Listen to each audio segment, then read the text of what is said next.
Rainbow allrounder exterior paint, বাংলাদেশের আবহাওয়া উপযোগী একমাত্র পেইন্ট।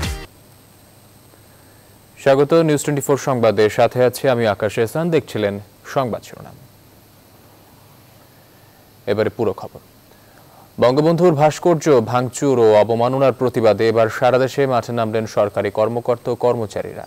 ঢাকায় কেন্দ্রীয় কর্মসূচির আয়োজন করে সরকারি কর্মকর্তা ফোরাম। সেখানে ঊর্ধ্বতন কর্মকর্তারা বলেন, জাতির জনকের অবমাননা মানে বাংলাদেশকে অবমাননা করা, আর বাংলাদেশের যে কোনো অবমাননা প্রতিহত করতে প্রস্তুত আছেন তারা। শাহালি জয়ের রিপোর্ট। কুষ্টিয়ায় জাতির জনকের ভাস্কর্য ভাঙচুর এবং অবমাননার প্রতিবাদে বঙ্গবন্ধু আন্তর্জাতিক সম্মেলন কেন্দ্রে এই সমাবেশ। প্রশাসনের কর্মকর্তারা স্পষ্ট জানিয়ে দেন, জাতির পিতার বিরুদ্ধে কোনো ধরনের কুরুচিকর মন্তব্য, তার বিরুদ্ধে অবস্থান নিয়ে যে কোনো ধরনের অপতৎপরতা বরদাস্ত করা হবে না। জাতির পিতার একটা আঘাত মানে আমাদের সংবিধানের উপরে শত আঘাত। জাতির পতাকা খামচে ধরেছে সেই পুরনো শকুন। সুতরাং প্রতিরোধ কিভাবে? প্রতিরোধটা আমাদের সাংস্কৃতিক প্রতিরোধ, শিক্ষার মাধ্যমে প্রতিরোধ গড়ে তুলতে হবে। অনুষ্ঠানে সরকারি কর্মকর্তারা জানান, মুক্তিযুদ্ধের পরাজিত শক্তির ইন্ধনে এ ধরনের কর্মকাণ্ড ঘটছে। তারা বলেন, স্বাধীনতা বিরোধী কোনো অপশক্তিরই ঠাঁই হবে না বাংলাদেশে। আমাদের পূর্বসূরীরা 1971 সালে অস্ত্র হাতে যুদ্ধ করে বুকে রক্ত দিয়ে আমাদের স্বাধীনতা দিয়েছে।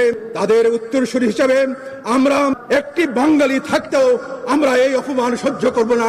আজকে আমরা দেখি অনেকে উল্লঙ্ঘন করেন, মাসল ফ্লেক্সিং করেন, রাষ্ট্রের সঙ্গে muscle flexing. Go back, sit back and try to realize what you're doing. বক্তারা বলেন, মুক্তিযুদ্ধের চেতনাকে সমুন্নত রাখতে তৎপর আছেন প্রজাতন্ত্রের কর্মচারীরা। আমরা আমাদের জীবদ্দশায় কোন রকমের অন্যায়, জাতির পিতার অসম্মান হবে সেটা আমরা হতে দেব না। বঙ্গবন্ধুর ভাস্কর্য অবমাননার প্রতিবাদে মাঠে নেমেছেন ব্যবসায়ীরাও। রাজধানীতে ব্যবসায়ীদের শীর্ষ সংগঠন FBCCI এর সদস্যরা এই ঘটনার প্রতিবাদে বিক্ষোভ সমাবেশে জানান, জাতির জনকের অবমাননা কোনোভাবেই মেনে নেবে না দেশের ব্যবসায়ী সমাজ। শাহ আলী জয়, নিউজ 24, ঢাকা।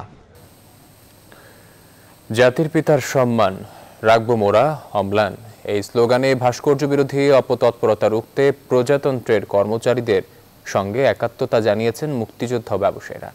কেন্দ্রীয় কর্মসূচির অংশ হিসেবে বিভাগীয় জেলা শহরে মানববন্ধন ও প্রতিবাদ সমাবেশ অনুষ্ঠিত হয়।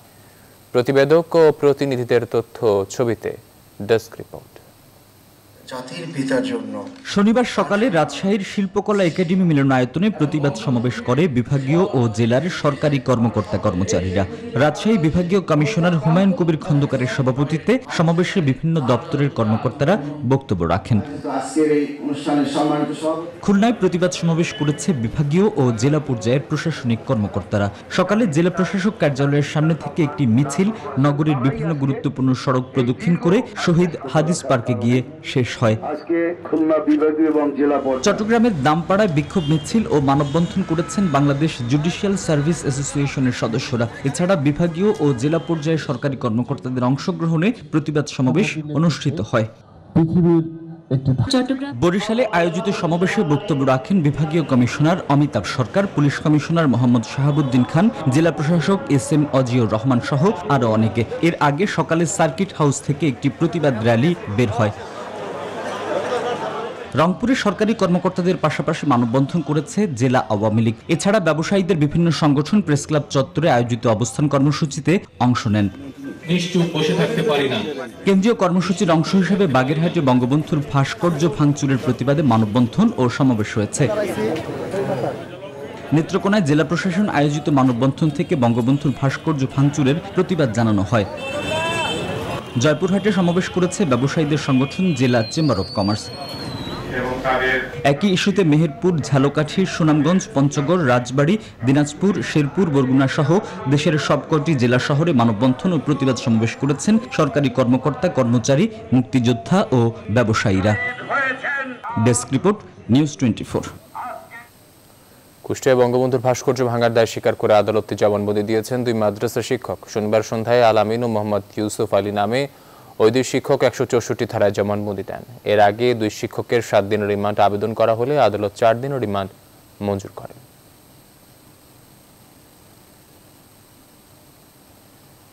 যারা বঙ্গবন্ধুর ভাস্কর্য ভাঙতে চায় তাদের প্রতিহত করার ঘোষণা দিয়েছেন গৌরব 71 আয়োজিত জাগরণ মঞ্চের বক্তারা। শনিবার বিকেলে শাহবাগে জাতীয় জাদুঘরের সামনে এই সমাবেশ শুরু হয়।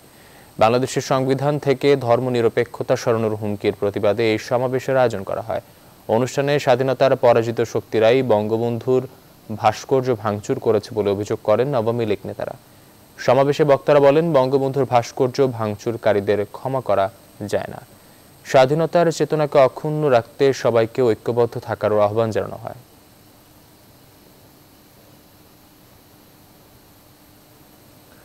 জলবায়ুর বিরূপ প্রভাবে বড় ক্ষতির শিকার বাংলাদেশ। মোকাবেলা বর্তমান সরকার নানা পদক্ষেপ নিচ্ছে, তবে বিশ্ব বিষয়ে এগিয়ে না আসলেও এর ক্ষতির প্রভাব থেকে কেউই রেহাই পাবে না। জলবায়ু সংক্রান্ত এক আন্তর্জাতিক সম্মেলনে ভার্চুয়ালি দেওয়া বক্তব্যে এসব কথা বলেন প্রধানমন্ত্রী শেখ হাসিনা। বলেন, ক্ষতির কারণগুলো চিহ্নিত এবং সেগুলোর সমাধানও করতে হবে। উন্নত দেশগুলোকে জলবায়ুর ক্ষতি মোকাবেলায় সামনের সারিতে থাকার আহ্বানও জানান বাংলাদেশের সরকার প্রধান। The reality is that the climate change is neither going to take a break nor it will spare us from its adverse impact for our inaction. In this regard, I would like to remind everyone that there is a limit to adaptation.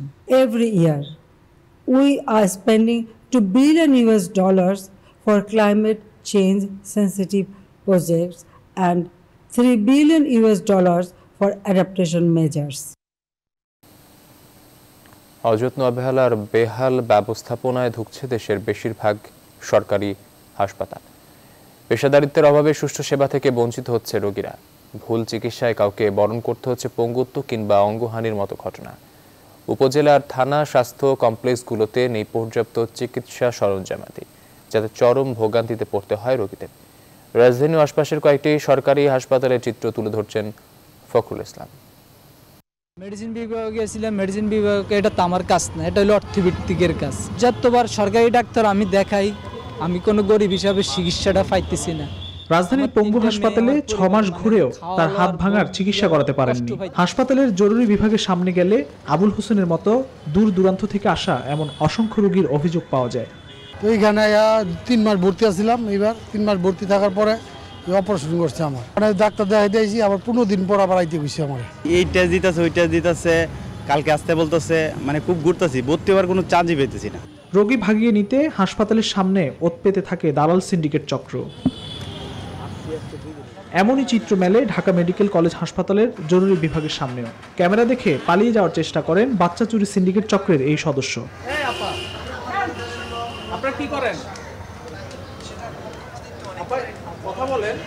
এবার রাজধানীর পাশে সাভার 50 শয্যার উপজেলা স্বাস্থ্য complex. ফিটফাট সবকিছু, জরুরি বিভাগে চলছে চিকিৎসা, তবে বন্ধ বিভিন্ন পরীক্ষাগার। শুনশান দোতলায় উঠলে নার্সদের আড়ালেই অভিযোগের কমতি নেই রোগীর স্বজনদের।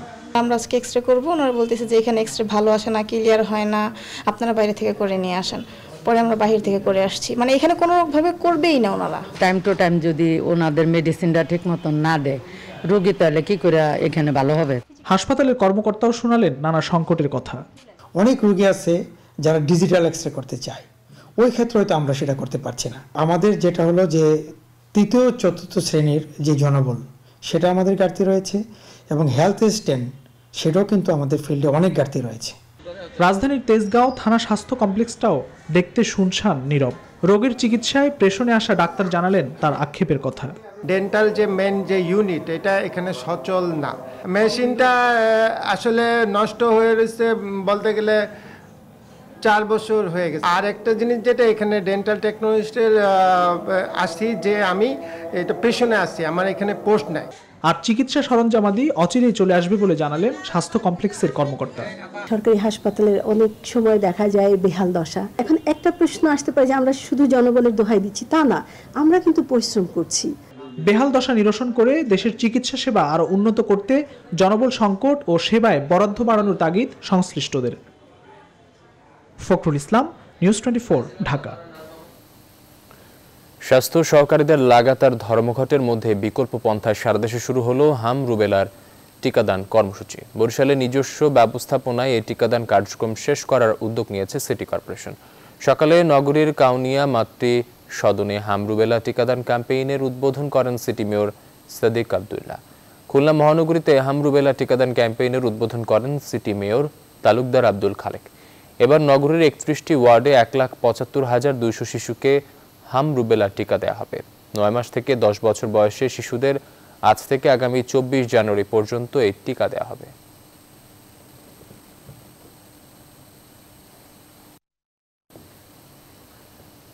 ঐক্যফ্রন্টের অংশীদাররা আর এই জোটের প্রয়োজন বোধ করছেন না বলে মন্তব্য করেছেন ঐক্যফ্রন্টের সংগঠক এবং গণস্বাস্থ্যের প্রতিষ্ঠাতা ডক্টর জাফরুল্লাহ চৌধুরী। বলেন, আনুষ্ঠানিকভাবে এটা না ভাঙলেও ফ্রন্ট আর একসাথে কাজ করছে না। করোনা টিকার বিষয়ে ডক্টর জাফরুল্লাহ বলেন, দেশি উদ্যোগকে সরকারের অনেক বেশি সহযোগিতা করা উচিত, তবে সরকার সেটা না করে বিদেশ থেকে আমদানিতে বেশি উৎসাহী। নিউজ 24-এর সাথে আলাপে এসব কথা বলেন ডক্টর জাফরুল্লাহ চৌধুরী। বিস্তারিত জানাচ্ছেন মারুফুর রহমান। একাদশ জাতীয় সংসদ নির্বাচনের আগে ছোট বড় রাজনৈতিক দলগুলোকে নির্দলীয় নিরপেক্ষ সরকারের অধীনে নির্বাচনের আন্দোলনের জন্য এক ছাউনির নিচে আনতে অগ্রণী ভূমিকা রেখেছিলেন গণস্বাস্থ্যের প্রতিষ্ঠাতা ডক্টর জাফরুল্লাহ চৌধুরী। তবে নির্বাচনের পরে আর তেমন কোনো কার্যক্রম দেখা যায়নি এই জোটের। এ বিষয়ে ডক্টর জাফরুল্লাহর উপলব্ধি, যারা ঐক্যফ্রন্টের প্রাণ তারাই এখন আর জোটের প্রয়োজন অনুভব করেন না। বিএনপি তারা নিজেরা একলাই চলছেন, ফর্মালি ঐক্যফ্রন্টকে ভাঙে নাই, কিন্তু সবাই আলাদা আলাদা কাজ করছেন। যারা দলে ছিলেন তারা সবাই আর এটা প্রয়োজনীয়তা বোধ করছেন বলে আমি ঠিক বলতে পারবো না। বাংলাদেশি বিজ্ঞানীদের গ্লোব বায়োটেক করোনা ভ্যাকসিন প্রসঙ্গে গণস্বাস্থ্যের প্রতিষ্ঠাতা বলেন, দেশীয় ভ্যাকসিনের বিষয়ে সরকারের গ্লোবকে আরও সহযোগিতা করা উচিত। আমদানি নির্ভর না হয়ে দেশীয় উদ্যোগকে আরও পৃষ্ঠপোষকতা দেবার আহ্বানও জানান সরকারকে। বাংলাদেশে যে ভ্যাকসিনটা নিজের আমাদের গ্লোব, আমার মতে এটা সরকারের অনেক বেশি সাপোর্ট দেওয়া উচিত ছিল, কিন্তু সরকার এটার ব্যাপারে কোনো সাহায্য সহযোগিতা করছে বলে আমি শুনি নাই। তার কারণ হলো কি, এই সরকারটা হলো ব্যবসায়ী সরকার, তারা ইম্পোর্ট করতে ভালোবাসে। তা ইম্পোর্ট করার একটা সুবিধা আছে, টাকা পয়সা বাইরে রাখা যায়। বিদেশি ভ্যাকসিন সরকারি ওষুধ কোম্পানির মাধ্যমে কিনে জনগণের টাকার সাশ্রয় করার আহ্বান জানান doctor Zafrullah Chowdhury. Vaccine Gobi বলে একটা সংস্থা আছে, ইউএন অন্যান্যই আছে। মারুফা রহমান, নিউজ 24, ঢাকা। বিএনপি জন্মলগ্ন থেকে ক্ষমতার মোহে ধারাবাহিকভাবে যে মানবতা বিরোধী অপরাধ করে আসছে, তার জন্য তাদের মানবতা বিরোধী ট্রাইব্যুনালে বিচার হওয়া উচিত বলে মন্তব্য করেছেন আওয়ামী লীগের সাধারণ সম্পাদক ওবায়দুল কাদের। শনিবার সকালে বগুড়ার আদমদীঘি উপজেলা সম্মেলনে প্রধান অতিথির বক্তব্যে কথা বলেন তিনি।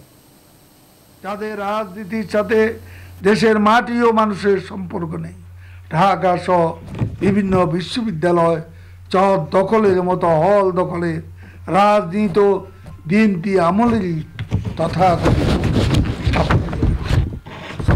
মির্জা ফখরুল সাহেবকে বলতে চাই, ভোটের মাধ্যমে সরকার পরিবর্তন হবে, গণতান্ত্রিক ব্যবস্থা এর কোনো বিকল্প নেই।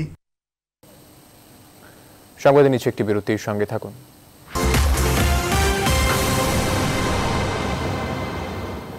বিরতির পর একবার স্বাগত সংবাদে। রাজনৈতিক পরিস্থিতির উন্নয়ন চাইলে পদত্যাগ করে সরকারকে নির্বাচন দেওয়ার আহ্বান জানিয়েছেন মুক্তিযুদ্ধে অংশ নেওয়া সাবেক সেনা কর্মকর্তারা। শনিবার সাবেক সেনা কর্মকর্তা, আমলা ও রাজনৈতিক নেতাদের নিয়ে জাতীয় প্রেস ক্লাবে এই অনুষ্ঠানের আয়োজন করেন বাংলাদেশ কল্যাণ পার্টির চেয়ারম্যান অবসরপ্রাপ্ত মেজর জেনারেল সৈয়দ মোহাম্মদ ইব্রাহিম। বক্তারা বলেন, প্রকৃত মুক্তিযোদ্ধাদের সম্মান করা হচ্ছে না, বরং সমালোচনা করা হচ্ছে। এর পরিণাম সরকারের যেই থাকুক তাদের ভোগ করতে হবে। যারা মুক্তিযুদ্ধ করে নাই তারাই মুক্তিযুদ্ধের চেতনার কথা বলছে। বলেন, গণ অভ্যুত্থানের মাধ্যমে সরকারের পতন ঘটিয়ে গণতন্ত্র ফেরানো হবে। বাংলাদেশের কোটি কোটি মানুষের বিবেক এখন দংশিত। এই দেশে স্বাধীনতার চেতনার ব্যবসা আছে, কিন্তু চেতনা নাই। বরঞ্চ সত্যি সত্যি যখন কেউ চেতনার কথা বলেন, তখন তার গলায় পাড়া দিয়ে কণ্ঠ রোধ করে পারে মেরেই ফেলা হয়। যে স্বপ্ন ধারণ করে আমরা মুক্তিযুদ্ধে অংশগ্রহণ করেছি, সেই স্বপ্ন বাস্তবায়নের প্রতি যদি আপনাদের বিন্দুমাত্র আগ্রহ থাকে, তাহলে অবিলম্বে পদত্যাগ করে একটি নিরপেক্ষ সরকারের অধীনে নির্বাচন দিন। আমরা নিরপেক্ষ সরকারের অধীনে নির্বাচন চাই। ডিজিটাল বাংলাদেশের সুফল জনগণের কাছে পৌঁছে দিতে অনুকরণের পরিবর্তে উদ্ভাবনের দিকে মনোযোগী হওয়ার তাগিদ দিয়েছেন রাষ্ট্রপতি মোহাম্মদ আব্দুল হামিদ। চতুর্থ ডিজিটাল বাংলাদেশ দিবস উপলক্ষে আয়োজিত অনুষ্ঠানে তথ্য প্রযুক্তির অপব্যবহার রোধে এবং প্রশিক্ষণের উপর জোর দিতে বলেন রাষ্ট্রপতি। বিস্তারিত জানাচ্ছেন আফরিন আনোয়ার। ভিডিও বার্তার মাধ্যমে শনিবার রাজধানীর বাংলাদেশ কম্পিউটার কাউন্সিল অডিটোরিয়ামে চতুর্থ ডিজিটাল বাংলাদেশ দিবসের কার্যক্রমের উদ্বোধন করেন রাষ্ট্রপতি মোহাম্মদ আব্দুল হামিদ। এ সময় রাষ্ট্রপতি তার বক্তব্যে মহামারীকালে এ দিবস পালনের গুরুত্ব তুলে ধরেন। মুজিব শতবর্ষে দাঁড়িয়ে আমাদের একই সাথে অনেকগুলো চ্যালেঞ্জ মোকাবেলা করতে হচ্ছে। দুনিয়া বদলে দেওয়া করোনা মহামারী মোকাবেলার পাশাপাশি দেশের অর্থনীতি সচল রাখতে সরকার নিরলস প্রয়াস চালাচ্ছে। প্রযুক্তি উন্নয়নের বাহন উল্লেখ করে তিনি বলেন, বিশ্বব্যাপী উন্নয়ন ও অগ্রগতির অপার সম্ভাবনার পাশাপাশি বহুমুখী চ্যালেঞ্জের সৃষ্টি হয়েছে। ডিজিটাল বাংলাদেশের সুফল জনগণের কাছে ফলপ্রসূভাবে পৌঁছে দিতে হলে আমাদেরকে নূতন ও পরিবর্তিত প্রযুক্তির সাথে তাল মিলিয়ে এগিয়ে যেতে হবে। উদ্বোধনী অনুষ্ঠানে ডিজিটাল বাংলাদেশ গড়ে তুলতে 12 বছরের সাফল্য ও অর্জন তুলে ধরে দেশের আইসিটি খাতে বিশেষ অবদানের জন্য 15 ব্যক্তি প্রতিষ্ঠানকে ডিজিটাল বাংলাদেশ দিবস পুরস্কার 2020 প্রদান করা হয়। আফরিন আনোয়ার, নিউজ 24, ঢাকা। পদ্মা সেতুর মূল কাজ হয়ে যাওয়ায় বিএনপি নেতারা লজ্জা পেয়েছেন বলে মন্তব্য করেছেন ডক্টর হাসান মাহমুদ। শনিবার সকালে মিন্টু রোডের সরকারি বাসভবনে এক ব্রিফিংয়ে কথা বলেন তিনি। বলেন, পদ্মা সেতুর কাজ শুরু থেকে দুর্নীতির অভিযোগ তুলে নানা অপপ্রচারে লিপ্ত ছিল বিএনপি ও তাদের অঙ্গ সংগঠনগুলো। সেতুর কাজ প্রায় সম্পন্ন হয়ে গেল, তখন এদের মুখে কোনো বক্তব্য নেই। এতে মনে হচ্ছে পদ্মা সেতু হয়ে যাওয়াতে তারা লজ্জা পেয়েছেন, তারা খুব আশাহত হয়েছেন বলে অনেকেই ধারণা করছে। দেশের বিরুদ্ধে কোনো যদি কথা বিদেশিরা কেউ উচ্চারণ করে, যেই আওয়াজে বিদেশিরা বলে তার চেয়ে 10 গুণ আওয়াজে তারা কথা বলেন, কিন্তু দেশের এই অগ্রগতিতে তাদের কোনো কথা নাই। এতে জনগণ প্রশ্ন রাখছে যে ওনারা কি দেশের কোনো মঙ্গল চান না? এটি জনগণের প্রশ্ন। সুনামগঞ্জে শিশু তালহা হত্যা মামলার আসামি ওমর ফারুককে কারাগারে পাঠিয়েছে আদালত। শনিবার দুপুরে তাকে সিনিয়র জুডিশিয়াল ম্যাজিস্ট্রেট রাকিব নূরের আদালতে তোলা হলে বিচারক এই আদেশ দেন। এদিকে ময়নাতদন্ত শেষে গ্রামের বাড়িতে তালহার দাফন সম্পন্ন হয়েছে। এই ঘটনায় শিশুটির পরিবার ঘাতকের দৃষ্টান্তমূলক শাস্তির দাবি জানিয়েছেন। বুরহানুদ্দিনের তথ্য ও ছবিতে ডেস্ক রিপোর্ট। সুনামগঞ্জ সদর হাসপাতালে ময়নাতদন্ত শেষে শনিবার বিকালে মরদেহ পৌঁছায় গ্রামের বাড়ি হাসাননগরে। ছোট্ট তালহার নিথর দেহ দেখে কান্নায় ভেঙে পড়েন স্বজন ও প্রতিবেশীরা। বিকেল 5টায় নামাজে জানাজা শেষে স্থানীয় কবরস্থানে দাফন করা হয় তালহাকে। আমরা বুক খালি করছে, আর যেন কোনো মা বাপের বুকে খালি করতে হয় না, কারণ এর বাচ্চা মারা বোধ তার নেশা হয়, তাহলে এই পবিত্র আত্মারে কেউ কি মারে? ভাইয়া রাস্তার মাঝে কে বা কারা হত্যা হইয়া গেছে কি বা কি উদ্দেশ্য আছে এটাও জানি না, এটার আমি দৃষ্টান্তমূলক শাস্তি ও বিচার চাই। এদিকে শিশু তালহা হত্যা মামলার আসামি ওমর ফারুককে কারাগারে পাঠিয়েছেন আদালত। দুপুরে সিনিয়র জুডিশিয়াল ম্যাজিস্ট্রেট রাকিব নূরের আদালতে তোলা হলে বিচারক এই আদেশ দেন। এর আগে সকালে নিহত তালহার চাচা নূর হোসেন হত্যা মামলা দায়ের করলে আগে থেকেই পুলিশ হেফাজতে থাকা ওমর ফারুককে গ্রেপ্তার দেখানো হয়। পুলিশ জানায় ওমর ফারুক নেশাগ্রস্ত ছিল, তবে পরিকল্পিত হত্যা কিনা তা নিশ্চিত করতে পারেনি পুলিশ। সিসিটিভি ফুটেজে দেখা যায় শুক্রবার দুপুরে নিজ বাড়ির সামনে খেলছিল শিশু তালহা। এ সময় ওমর ফারুক পাশে থাকা একটি পাথর দিয়ে উপর্যুপুরি আঘাত করলে মারাত্মকভাবে আহত হয় সে। তালহাকে উদ্ধার করে সিলেট ওসমানী মেডিকেল কলেজ হাসপাতালে নিলে কর্তব্যরত চিকিৎসক তাকে মৃত ঘোষণা করেন। Desk report, news 24। গোপালগঞ্জে হামিদুল শরীফ এক ইউপি সদস্যকে গুলি করে হত্যা করেছে দুর্বৃত্তরা। গোপালগঞ্জ সদর উপজেলার গোপীনাথপুর ইউনিয়নের 7 নং ওয়ার্ডের সদস্য ছিলেন তিনি। পুলিশ ও স্থানীয়রা জানান, শনিবার সন্ধ্যায় হামিদুল স্থানীয় একটি বাজার থেকে বাড়ি ফেরার পথে মোটর সাইকেলে আরোহীরা তাকে লক্ষ্য করে গুলি করে। এ সময় অন্তত 4টি গুলি লাগে হামিদুলের শরীরে। উদ্ধার করে হাসপাতালে নিয়ে এলে কর্তব্যরত চিকিৎসক তাকে মৃত ঘোষণা করেন। দেশের উত্তর এবং দক্ষিণ পশ্চিমাঞ্চলে শীতের তীব্রতা বেড়েছে। শনিবার দিনের সর্বনিম্ন তাপমাত্রা রেকর্ড করা হয়েছে চুয়াডাঙ্গায় প্রায় 12 ডিগ্রি সেলসিয়াস। এছাড়া কুড়িগ্রামে তাপমাত্রা প্রায় 13 ডিগ্রি সেলসিয়াস। ঠান্ডার সঙ্গে ঘন কুয়াশায় জনজীবন প্রায় বিপর্যস্ত। আবহাওয়া অফিস জানিয়েছে চলতি মাসের তৃতীয় সপ্তাহে শৈত্যপ্রবাহ আসবে। হুমায়ুন কবির সূর্য, বাবুল আক্তার রান্নার তথ্য ছবিতে ডেস্ক রিপোর্ট।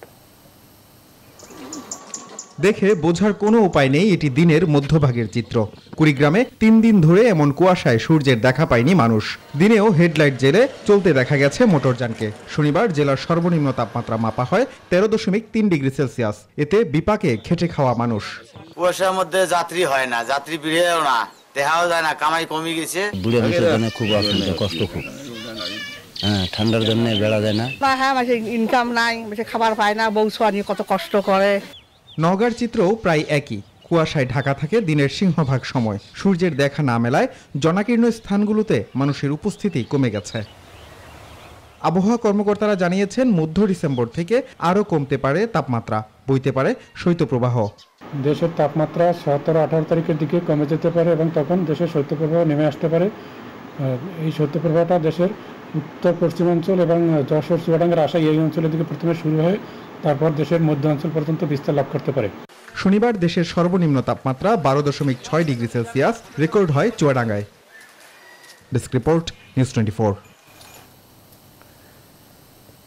31 ডিসেম্বর অনুষ্ঠেয় জাতীয় প্রেস ক্লাবের ব্যবস্থাপনা কমিটির নির্বাচনে মুক্তিযুদ্ধ চেতনা ফোরামের পক্ষে শনিবার সন্ধ্যায় মনোনয়ন জমা দেওয়া হয়েছে। ফোরামে সভাপতি পদে মনোনয়ন জমা দিয়েছেন জাতীয় প্রেস ক্লাবের বর্তমান সাধারণ সম্পাদক ফরিদা ইয়াসমিন, আর সাধারণ সম্পাদক পদে প্রার্থী হয়েছেন সিনিয়র সাংবাদিক ওমর ফারুক। আগামী 31 ডিসেম্বর মোট 17টি পদে নির্বাচন অনুষ্ঠিত হবে। নির্বাচিত হলে সব মত ও পথের সাংবাদিকদের সাথে নিয়ে দেশের গণমাধ্যমের উন্নয়নে কাজ করার প্রত্যয় ব্যক্ত করেন প্রেস ক্লাবের ইতিহাসে প্রথমবারের মতো সভাপতি পদে প্রার্থী হওয়া ফরিদা ইয়াসমিন।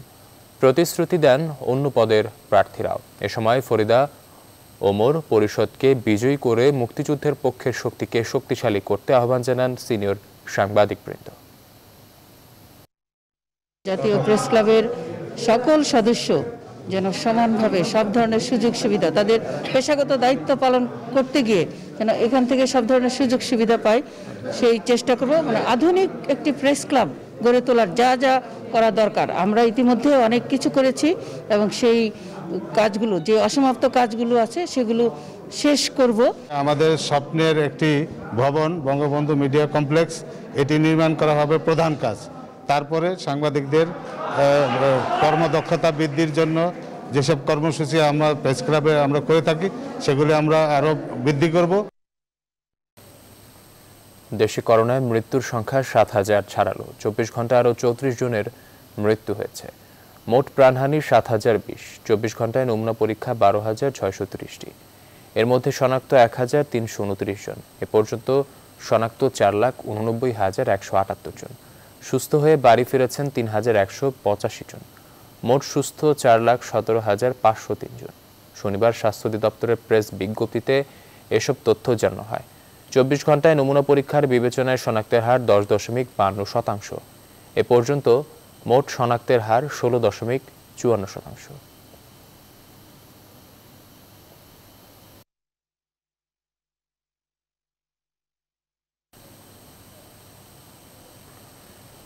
মঙ্গলবার থেকে করোনার টিকা দেয়া শুরু হচ্ছে কানাডায়।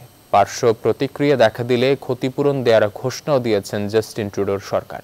এদিকে শুক্রবার ফাইজারের অনুমোদন দিয়েছে মেক্সিকো। অন্যদিকে অনুমোদনের 24 ঘন্টার মধ্যেই টিকাদান শুরুর কথা থাকলেও আগামী মঙ্গলবারের আগে তা সম্ভব নয় বলে জানিয়েছে ওয়াশিংটন। অন্যদিকে অক্সফোর্ড ও রাশিয়ার স্পুটনিক বিজ্ঞানীরা একজোট হয়ে ট্রায়ালে যাবার ঘোষণা দিয়েছেন।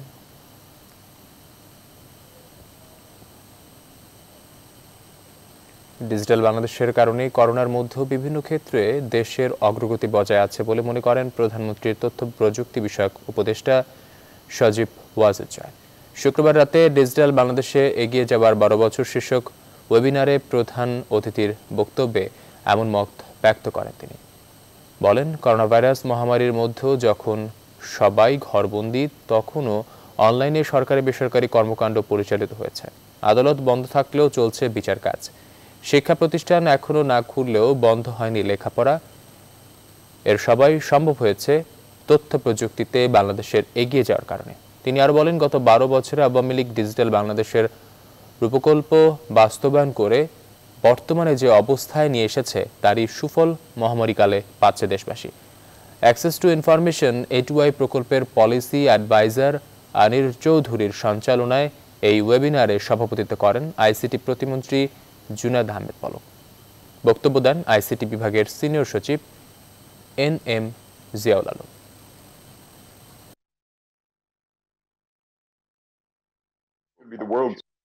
এখন আমাদের দেশে 10 কোটির উপর মানুষ এখন ইন্টারনেট ব্যবহার করছে। এখন বোধহয় 12-13 কোটি প্রায়। আমাদের 3G ছিল না, সেখানে আমরা এখন 4G চালু করে দিয়েছি সারা দেশে। আগামী বছরের মধ্যে আমাদের স্বপ্ন হচ্ছে 5G চালু করা। আর শুধু ডিজিটাল বাংলাদেশের স্বপ্ন না, আমরা কিন্তু দেখিয়েছি উন্নয়নের স্বপ্ন, যে উন্নয়নের কাজ জাতির জনক বঙ্গবন্ধু 71 সালের পর তিনি সেই কাজ আরম্ভ করেছিলেন। সংবাদ নিচ্ছে আরো একটি বিরতির সঙ্গে থাকে।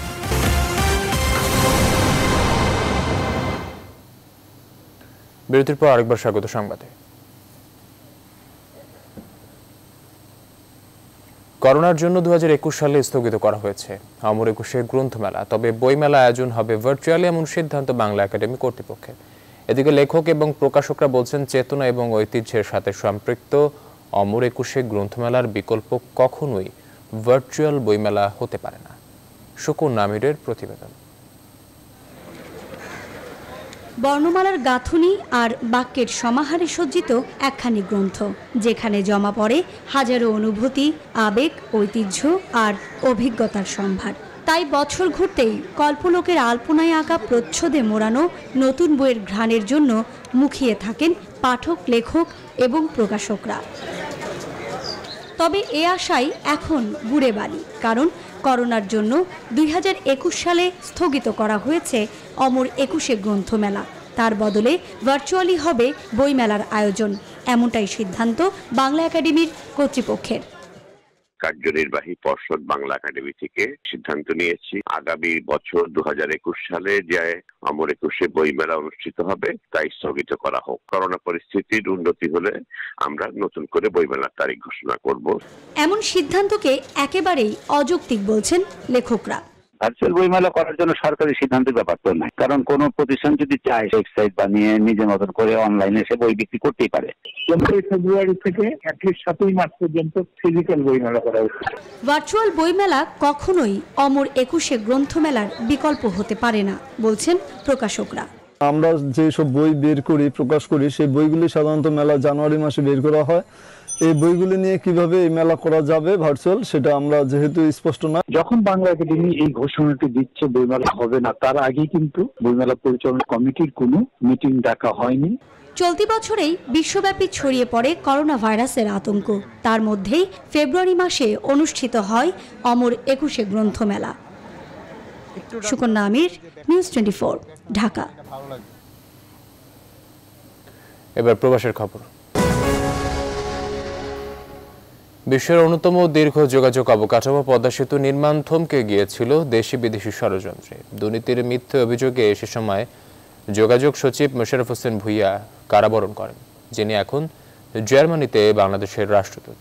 জার্মানি থেকে আশরাফুল হক আকাশের তথ্য চিত্রে একটি ডেস্ক রিপোর্ট। 10 ডিসেম্বর শেষ স্প্যানটি বসে স্বপ্নের পদ্মা সেতুতে। দৃশ্যমান পুরো সেতু, কিন্তু সেতুর পরিকল্পনা ও বাস্তবায়ন এবং পরে দুর্নীতির অভিযোগে কারাগারে যাওয়ার মতো ঘটনা ঘটে।